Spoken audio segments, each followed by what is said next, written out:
Assalamualaikum warahmatullahi wabarakatuh. Kembali lagi di channel Ari Kurniawan 13. Oke teman-teman, saya mohon maaf karena sudah lama sekali ya tidak bikin video. Kali ini saya mau sharing tentang dua device nih, iPhone SE 2020 dan Google Pixel 8 Pro yang masih saya pertahankan. Kalau ini saya baru banget kemarin beli ya, jadi ini second, e-box 128 GB. Minusnya di baterainya aja, dia statusnya service. Nah, saya mau bahas tentang Pixel 8 dulu nih, Pixel 8 Pro. Kemarin terakhir ya, waktu saya upload video, ada problem di layar yang KW ini. Nah, jadi ini adalah layarnya sudah tidak ori, saya ganti sendiri buat yang belum nonton ya. Mungkin yang udah nonton udah bosen saya menyampaikan hal itu. Kendala saya yang pertama adalah di proximity-nya yang membuat kendala di ketuk 2 kali dan juga untuk misalnya nih terkunci kayak gini, nah kayak gini tuh nggak bisa. Nah ternyata problemnya tuh bukan apa-apa ya, sederhana saja. Bagian sini tuh harus bersih banget nih, bagian sini. Proximity itu ada di sebelah sini ya, jadi dia akan menangkap cahaya. Cara ngeceknya gampang, teman-teman bisa pakai aplikasi sensor test nih, sensor test. Nah di bagian proximity dites aja. Nah, kalau ada jarak 5 cm, berarti ini proximity-nya normal. Kalau kita tutup, nah dia akan berubah jadi 0,0 cm. Nah, dia akan mendeteksi benda-benda yang berada di sekitar dengan jarak 5 cm ini. Nah, ini juga berfungsi ketika menelpon ya. Ketika menelpon, kalau misalnya ada kita tempelkan ke telinga, layarnya akan mati, sehingga tidak terpencet HP-nya. Nah, sekarang sudah bisa. Caranya kemarin saya bersihkan agak lebih effort ya membersihkannya. Kalau dugaan saya sih mungkin karena ada tempered glass ini juga, sehingga dia butuh ruang yang cukup daripada waktu menggunakan layar orinya. Nah, kalau layar ori kan mungkin sudah disetting oleh pabrikan dengan lebih canggih ya, sehingga proximity tidak ada masalah sama sekali. Lalu berikutnya yang tanya, di sini ada klip-klip ya. Nah, itu adalah proximity-nya. Jadi untuk kayak sensor cahaya gitu ya, ada di sini. Auto brightness, tap to wake. Nah, itu tuh sangat bergantung di bagian sini. Nah, waktu itu saya melakukan kesalahannya. Ini supaya teman-teman tidak melakukan kesalahan yang sama. Waktu memasangkan layarnya, kamera ini ngeblur.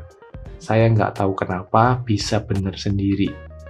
Jadi ya nggak tahu ya, ini bisa benar sendiri. Waktu itu saya punya kendala di kamera depannya. Nah ini udah normal, sudah fokus. Sebelumnya tuh bukan karena kotor ya, bukan karena debu atau apa, tapi dia misfokus ya. Sehingga saya tidak bisa melakukan verifikasi wajah ketika login aplikasi M-Banking atau aplikasi keuangan lainnya. Nah ini saya pakai XL 5G ya. Ini eSIM ya, jadi untuk Google Pixel 7 hampir semua Google Pixel itu udah bisa install atau pasang eSIM. Saya pakai XL, kebetulan di tempat saya sudah bisa 5G XL-nya. Ini kecepatannya sangat-sangat lumayan sekali ya. Wow, keren. Kalau Telkomsel belum bisa, Indosat itu masih hilang-hilangan. Baru ini nih 5G-nya full sampai penuh tuh mentok sinyalnya. Speednya 251 Mbps. Nah, yang gini-gini juga perlu dites. Jadi, masukkan kartu, speed test, dan lainnya. Itu penting juga buat yang mau nyari Google Pixel. Terus, apalagi ini? Charger. Masih banyak yang tanya juga tentang charger Google Pixel. Ya, sama aja sebenarnya dengan charger yang lain ya. Yang penting, kuncinya adalah power delivery, yaitu Type-C to Type-C. Jangan pakai yang Type A to Type C ya. Ya ada juga sih yang pakai aman-aman aja, tapi saya sarankan Type C to Type C. Mereknya apa aja? Chargernya ada Ugreen, ada Anker, ada Baseus. Itu semua merek-merek yang terverifikasi. Ada Vention, ada banyak merek yang bagus-bagus sekarang itu. Yang penting ada official store dan ada garansinya. Oke, saya kira itu dulu untuk pembahasan Google Pixel 8 Pro-nya. Saya mau bahas ini sebentar.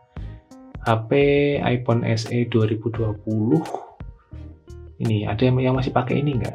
Kayaknya sih banyak ya. Saya pakai ini karena saya butuh HP yang kecil ya.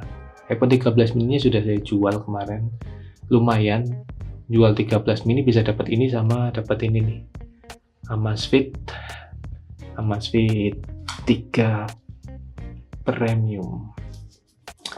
Ini impian saya ya, Amazfit 3 Premium. Udah pengen banget. Sebelumnya saya ngincer yang Amazfit 2, tapi ternyata belum lama keluar yang seri 3-nya ini. Mau saya pairing, jadi kalau saya lagi lari atau apa tuh saya nggak perlu bawa HP ini, HP Google Pixel yang gede ini ya. Jadi saya cukup bawa ini. Kalau cuma buat lari GPS kayaknya sih baterainya masih aman ya, karena ini sehari ini saya baru ngecas 2 kali, masih oke lah, walaupun baterainya ini servis ya.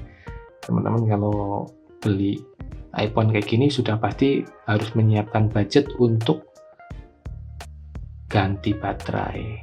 Nih 78%. Sebenarnya saya punya baterai dari Cortec ya, nih sampai berdebu sekali karena saya belinya tuh untuk yang iPhone SE 2 yang dulu tuh. Kalau teman-teman ingat, saya dulu pernah punya juga SE 2, tapi saya jual. Yang dulu itu Inter ya, Inter 128 sih sama. Nah ini baterainya datang, unitnya laku ya. Sudah, baterainya saya simpen aja.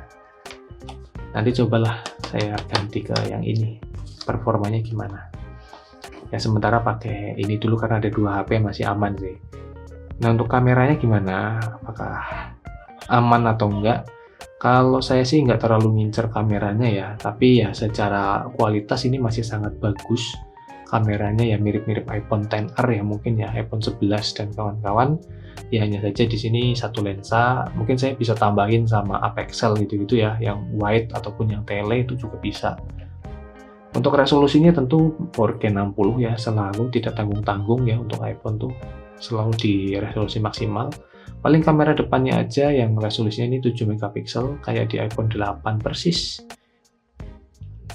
Nah ya ini sangat nyaman sekali menurut saya. Form factor seperti ini untuk lari-lari pagi atau kemana tuh bawanya nggak gimbal-gimbal gitu loh di kantong. Jadi enak aja dipakai. Nah sinyalnya jelas aman, sudah saya cek di banyak website ya. Ini emailnya email resmi, kodenya juga PAA ya, iVox full set juga saya belinya, walaupun saya nggak yakin ini dus aslinya ya. Ya penjualnya sih bilang aslinya, tapi saya nggak percaya ya, biasa itu. Untuk ini mulus banget nih, dipastikan sangat mulus. Ini nggak saya jual saat ini ya, nggak saya jual.